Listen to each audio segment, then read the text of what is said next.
In today's video, I'm going to teach you how to seamlessly replace an image in your document while keeping the current formatting in place.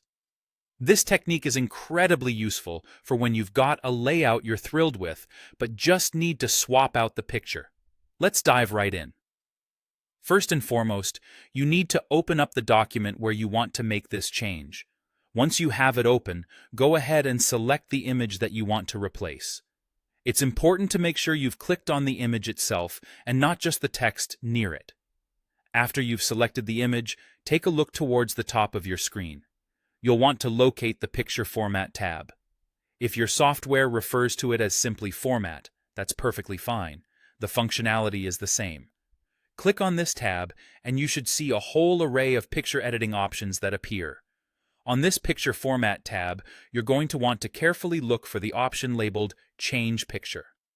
It might take a second to find it if you're not familiar with the layout, but once you've got it, give it a click.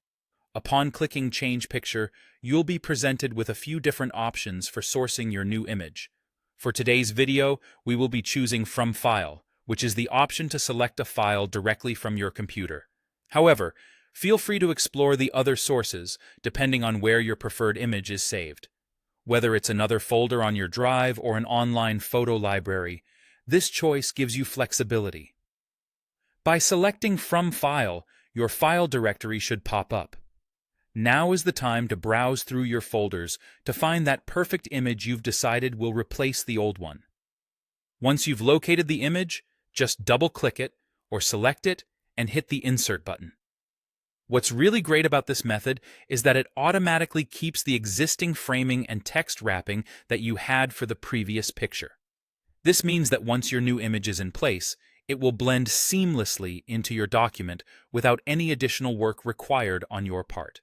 And there you have it, a new image perfectly set in your document while still maintaining the format you've spent time creating. This process saves you time and ensures a polished, professional look every time. If you're satisfied, don't forget to save your document to prevent losing any of the changes. Thanks for watching, and I hope this helps you in elevating your document editing skills. Be sure to check out our other videos for more tips and tricks, and happy editing.